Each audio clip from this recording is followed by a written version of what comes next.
I'm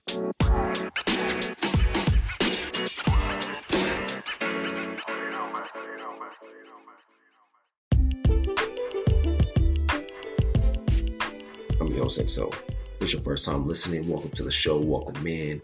I know it's been a minute, but we back. Let me back that up one time. We back, man. I know it's been a while. We've been on a cool hiatus. Been trying to balance things out, but we back at it. Back again, February 19th, 2024, or whenever you listen to this. This one it recorded, this one it was dropped. I just want to thank y'all for steady listeners to the podcast and really supporting the platform day in and day out. Without y'all, this definitely would not be possible. But I'm wondering, this is your first time listening. Welcome in.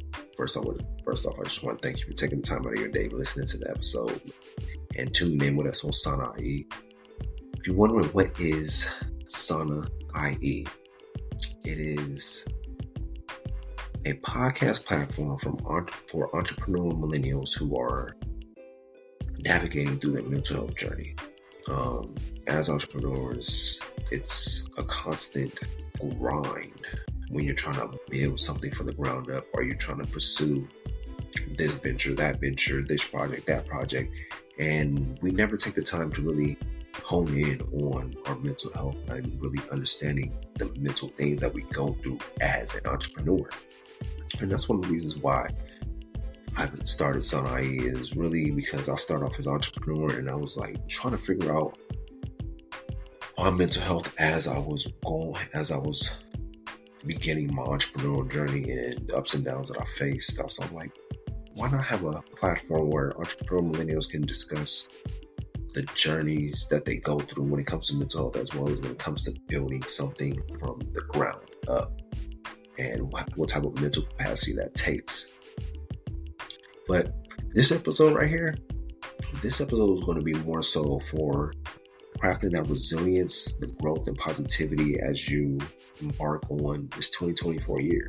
I'm 2 months in, and I feel like, me personally, it's been like a roller coaster. Like January was a high and February was like a low, but it's going back up, peaking up as we enter to March. But that's one of the reasons why I really decided, let me see how we can really create that mental resilience as we're growing and maintaining that positivity through this year as we enter this year. Maybe for you personally, these first 2 months have been rocky. It's been low. It's been you trying to fill out what 2024 is going to be like for you. So it's understanding that, like, it's going to be a long journey.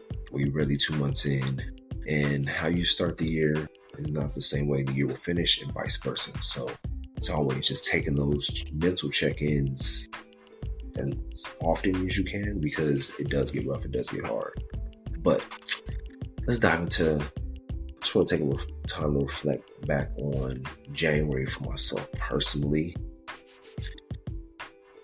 Overall, January was a good month for me. It kind of set the tone for how I wanted this year to go, because it was a prosperous month and I've learned a lot, and I spent time with family. Started the year spending a lot of time with family and really honed in on being present with them, especially as the year begins. It's like seeing everybody, seeing like my whole family, which is crazy. But the beginning of the year was always like an opportunity to set intentions and establish a foundation for success. And that's all I wanted to say. I was like, what are my intentions for 2024? It's like being more present, keeping the promises to myself, and doing what I need to do, what I know I need to do, even when I don't feel like doing it. And that's the biggest thing, is knowing when you need to do something, but you don't feel like doing it. You procrastinate, put it off to the next day, put it off to the next week, put it off to the next month, and just time just keeps going by. You just keep slacking on that task. And me personally, I'm like, okay, I have to really set clear intentions for myself this year and really accomplish them. As well as understanding it's a journey. Me setting goals. I was listening to a podcast today, and it was like discussing goal setters, people that set goals and people that don't set goals but still accomplish things in life. And I really have to ask myself, which am I? Am I a person that sets goals or I'm more so of a person who just likes goes out and accomplish things and don't label it as goals, if that makes sense. And I had to really sit with myself, and I'm like, okay, let me set a goal for this week and see how I feel when I fulfill that goal. Will I be at peace? Or will I feel like unsatisfied, if that makes sense? But there were some challenges that I faced in January, and that was just really staying focused on what I needed to do, because there's a lot of distractions. In life we have distractions, whether it's social media, Netflix, doing things that take you away from the general task of what you're trying to accomplish and what you're trying to do. And that was really me. As I was filling out January, I was like, okay, I feel like I'm distracted. So I'm like, all right, get back into what keeps me focused, doing the things that keep me focused as I'm on this journey, as I begin 20. But as I was saying, bid farewell to January. Adios. And we're just taking a moment to really reflect on how this month was and the year. I want to set like this. I set the intentions, and I want to know you personally. How have your goals evolved? What challenges have you faced? And reflecting back on these aspects that provide a valuable insight into your journey, like your goals for 2023. How did they evolve to 2024? Did you accomplish what you wanted to accomplish for last year? Or is there still stuff on the table that you want to accomplish this year? As far as me, there's still some, meat on the bone from 2023 that I have to accomplish this year, and really getting focused on accomplishing those goals instead of letting distractions have more of my time, and just really planning on my time, creating a schedule for myself and knowing what I need to do when I need to do it instead of procrastinating, because I feel like procrastinating is a thief of time, in my opinion, because everybody likes to procrastinate. And it's understanding like, maybe I don't need to procrastinate right now. I need to get this work done, because it's like, we love to say, oh, I don't got time to do that. But if we really sat down and really did an assessment of how we're spending our time on a daily basis, I'm pretty sure we'll find the time to do the things that we don't want to do. And that's what I've learned with myself. It's like, even though the stuff you don't want to do that's going to benefit your future, it's like you're too worried about the instant gratification instead of the delayed gratification. That's just me personally. You got to have those pep talks with yourself and understand, like, yeah, the instant gratification feels good right now, but what about the future? What is the future going to look like? Are you going to be able to delay that gratification? Are you going to really have that discipline to not be distracted? And it's going to happen. But I asked the question, how have my goals evolved? I answered it personally. I had to think about this. For myself personally, I always set like huge goals for myself, but I've learned you got to really start small. And that's something my mentor has been telling me, because I'll be like, I'll shoot for the moon. It's like, he's like, try to bring me down to earth and really understanding, like, yeah, you can still shoot for the moon, but it's like starting small, getting those small wins that build up to the big win. And me personally, I always see it like, when it comes to mini goals and major goals, it's like a puzzle. Mini goals are like little puzzle pieces you put together to create the masterpiece of your ultimate goal. So that's what I've learned as I'm going through January, because I'm setting high expectations, because I'm like that type of person. But I'm understanding, let's start small. Let's get the small wins first, build up that momentum, then strive for the moon. So it takes time, and I'm learning that too. That's what my mentor had to tell me over time. Like, yo, you setting these high goals, and sometimes you don't accomplish them, and they feel like a loss. But overall, everything's a lesson. But that's how he basically put it. Some challenges that I faced throughout January. One of the biggest challenges I faced was really being consistent in and on my business. I've been kind of like I said, distracted.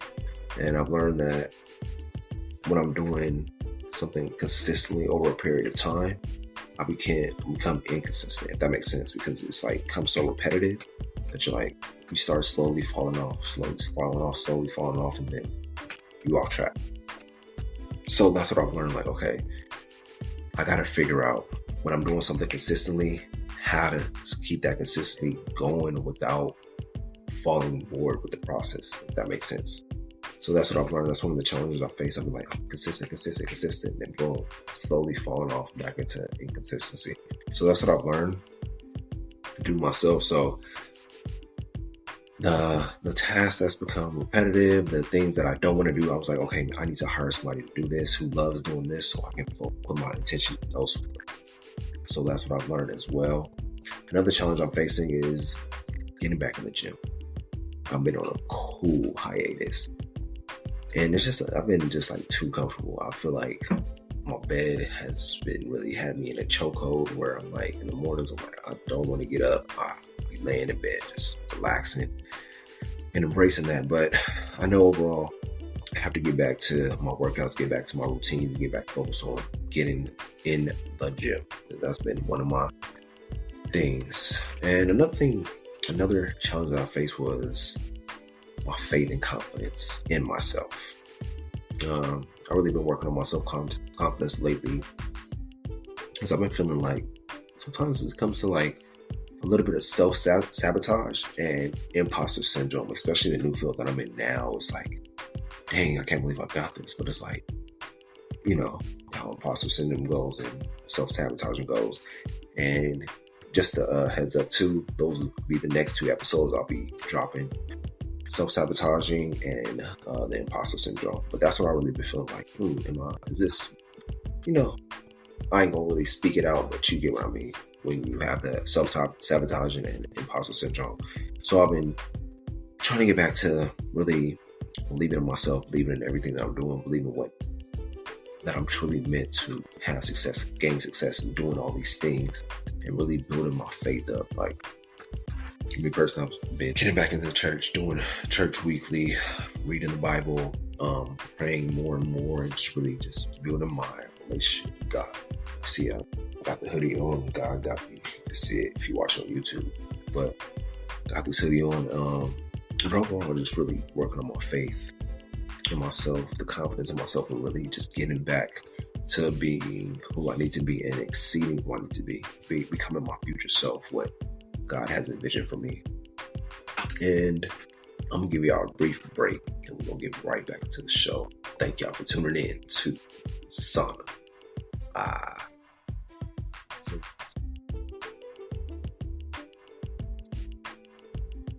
Resilience is a key to navigating the inevitable. I'm trying to say that too quick. Setbacks that come with entrepreneurship. You know how February's been. Has it been challenging? Has it been steady? How's February overall been for you? And I know personally, it's been a great month for me. But February comes with a lot of things. First off, shout out to it being Black History Month overall. But February, I know February brings challenges. February brings ups, brings downs, brings bliss, brings dissatisfaction. And that's just what every month. It also brings failure. And that's one of the things I want to talk about. Embracing failure. Instead of fearing what failure is, like we normally do, we think failure is such a burden on us. Instead of really actually understanding what failure is trying to teach us. It's like we can't win everything, because if we won everything, we would learn nothing. So it's understanding, like, sometimes you have to fail, sometimes you have to lose, and understand why you failed, why you lost, how to improve, how to get back. Embracing failure, you got to view it as a stepping stone towards success. Every time you fail, you're one step closer to success. And that's with anything in life. We have to learn, like, oh, I failed. Great. What do I need to learn from this failure? Okay, I learned that built a little bit of resilience in me to keep going on to the next thing. Because when it comes to failure, we like, man, lost. Some of us dwell in that loss, dwell in that failure, instead of getting back on our feet, getting right back up. Well, why did I fail? What do I need to learn from this failure? How do I move forward through this failure to get to the success that I'm trying to reach? And studies from Stanford University show that entrepreneurs who embrace failure are 20% more likely to achieve long-term success. So how do you feel about failure after hearing that statistic? Now we're jumping into how to learn and pivot. Sometimes you have to evaluate setbacks as opportunities to learn and pivot. The ability to adapt to a crucial, life-changing landscape of entrepreneurship. And this understanding, you always have to learn and pivot as an entrepreneur, because there's going to be roadblocks, there's going to be failures, there's going to be losses, there's going to be things that don't go as planned. Mike Tyson said it best: everybody has a plan until they get punched in the mouth. So it's learning how to learn and pivot from those setbacks that you will encounter in anything that you're trying to embark on in life. Research by Harvard Business School Review highlights that companies with a culture of learning are 25% more likely to succeed. We have to be a sponge to life too. We always have to be willing to learn and know that we don't know it all. Because at the end of the day, we don't know it all, no matter what career you're in. You're like, I feel like I've learned everything within this field. Trust me, you have. And it's understanding I have to always be a student to life. Always soaking in as much game as I can, whether that's reading books about the career you're in, listening to podcasts about the career you're in, watching YouTube videos about the career you're in, just always being a sponge to knowledge and really soaking up game. Because that's what it's about. Learn as much as you can, because you will end up thinking you learned it all, but there's still so much more to learn about what you're doing in life. And understanding that I always have room to grow and learn in anything and everything that I'm doing.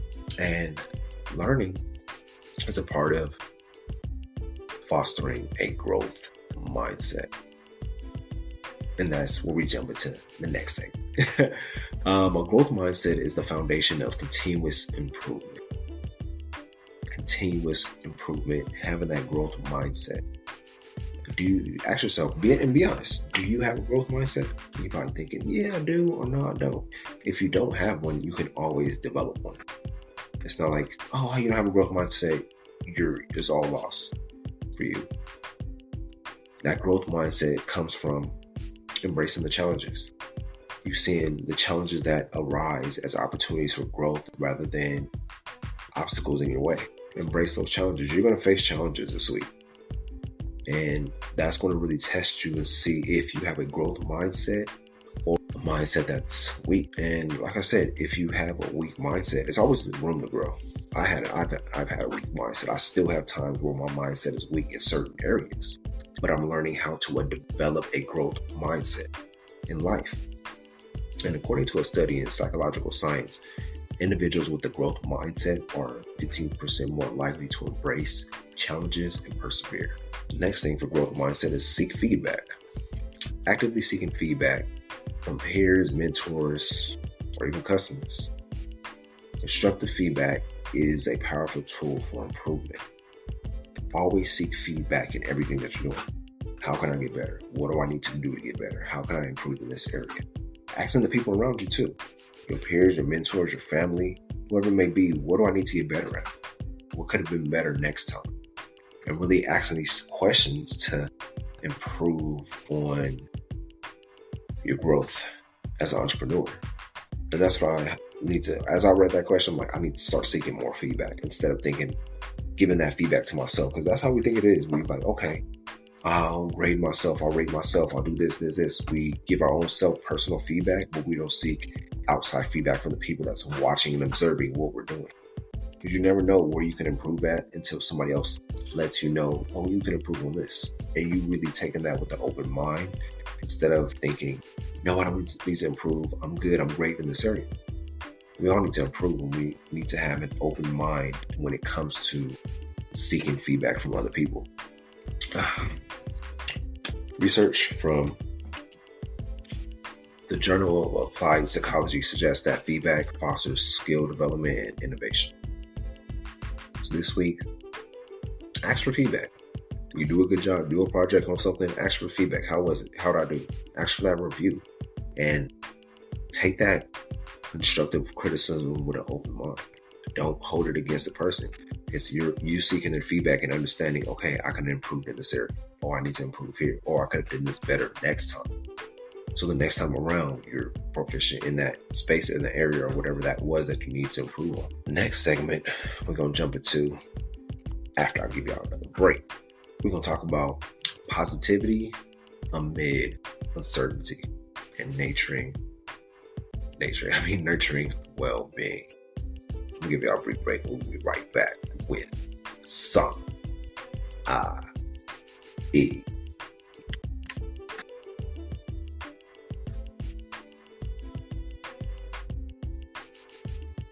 Maintaining a positive mindset is like a superpower.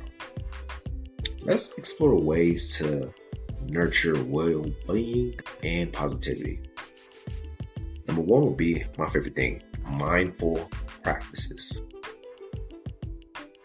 You have to integrate routine, whether through its meditation, which I love, I highly recommend. If you don't meditate, looking to get into meditation, check out the Calm app. I'll leave my link in the show notes, but that's been the app that I've been using for the past decade, and I love it because every morning as soon as I wake up, I pray and meditate. I do this religiously, and meditation really keeps me centered throughout the day, as well as at the end of the night. I meditate where I let the day go instead of holding it, carrying it into the next day. So have that one. That's one mindful practice. Mindful breathing.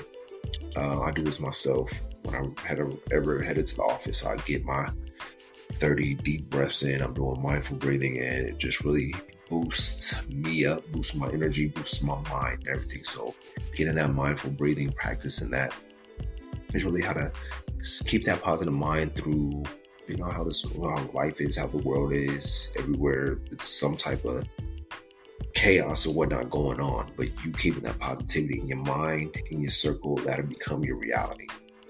And other practices,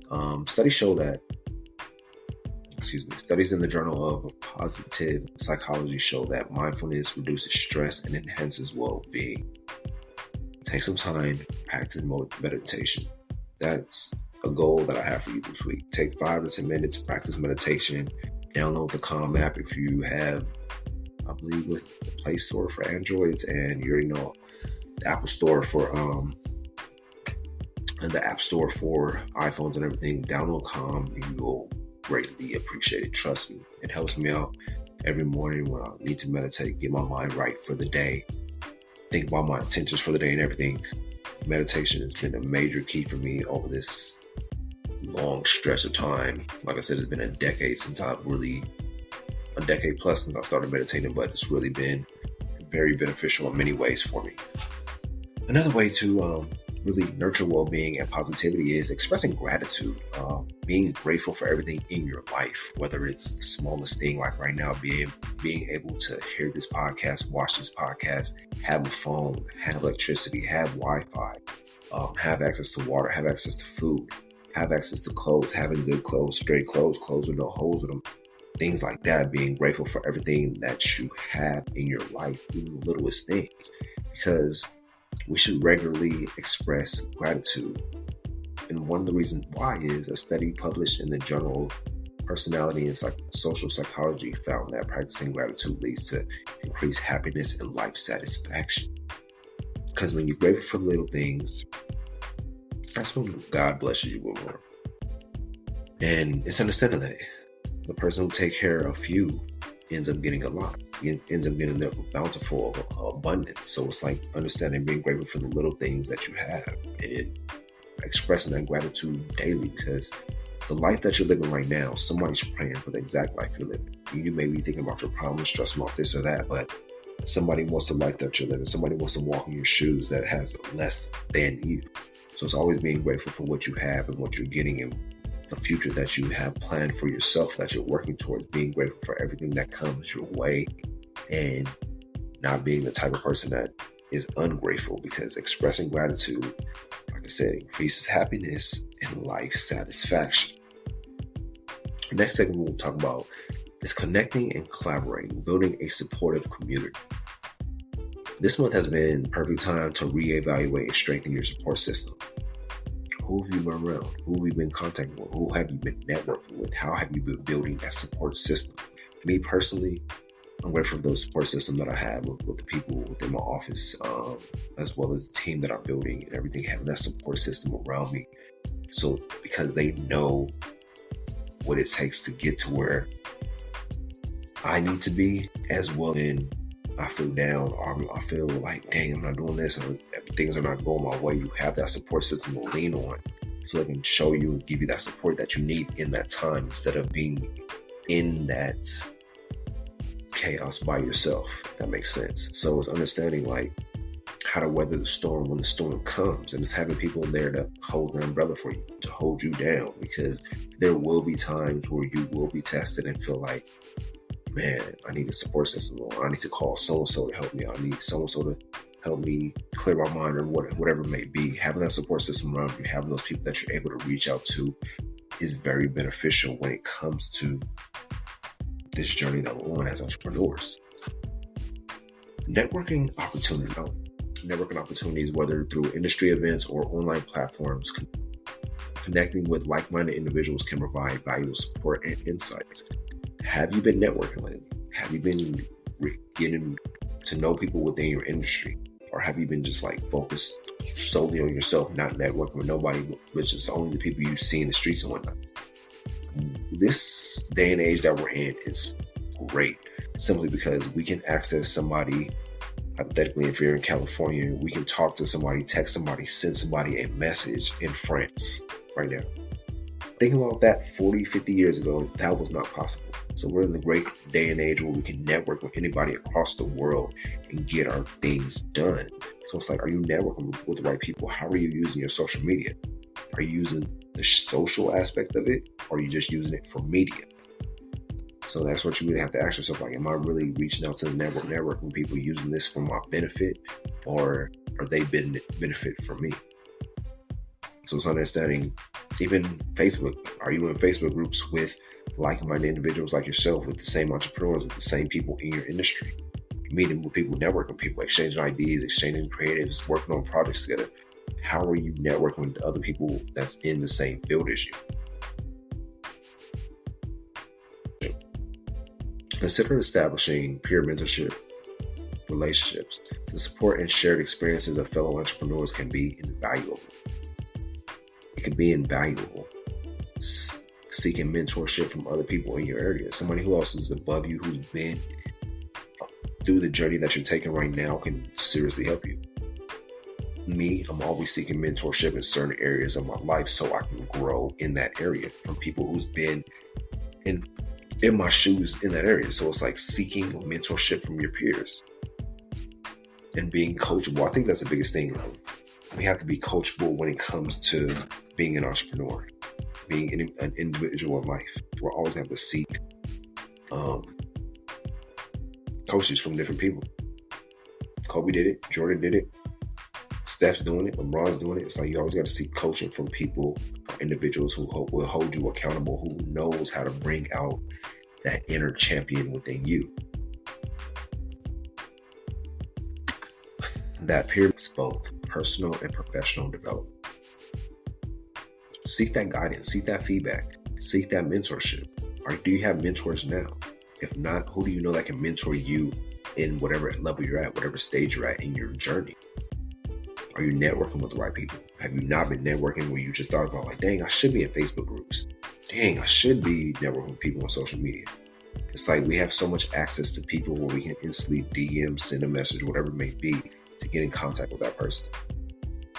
Or get in contact with people, like-minded individuals that you, who's on your same level or who's a level above you, and understanding like there's a lot of people in this world. There's billions of people in this world. There's no way why we all shouldn't be interacting with the people within our fields, within our industries, and getting where we need to be. Get outside your city. Get out your city.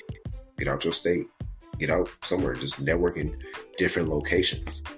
Go on Eventbrite and find different networking events that you can attend for cheap, free, or even see it as an investment. Especially if you're an entrepreneur, you go on Eventbrite, pay for the ticket, pay for your plane, whatever it may be. That's all a future write-off because you're doing it for your business. So it's like there's way for everybody to grow in their respective fields, but we're going to have to put some work in. But that is the end of this episode. Hope this episode helped you out in some way, some facet, some form, whatever it may be. But remember that as we're navigating through 2024, it's going to be a journey of growth, resilience, and positivity. I hope these lessons from this episode helped you out to where you're embracing the failures, embracing the setbacks, and really understanding that all these setbacks, all these failures, all these pain that I'm going through, what I'm going through, I have to grow through.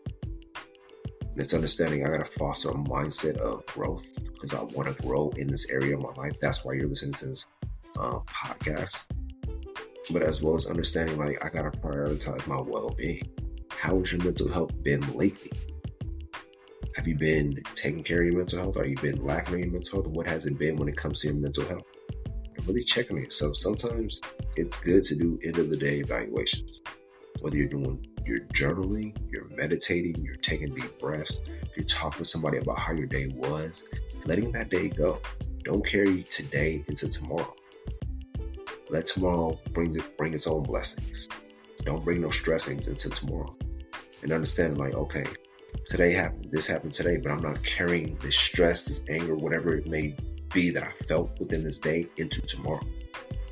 I'm in my day journaling, meditating, doing some mindful breathing, maybe taking a hot shower, cold shower, whatever it takes to really let this day go and focus on the next day. But with that being said, thank y'all for tuning in to Sana IE. Share this with start building your networking group. Network with people around you, like-minded individuals. I'm sure we all got Facebook. We all got social media. Network with people on there. Reach out to people. Go to these Eventbrite networking events. I'm pretty sure you're going right now. There's going to be at least maybe 3 to 4 in your city, or there's going to be 3 to 4 in a state or whatever near you. We all have access to buying a plane ticket, even if you have to fly Spirit.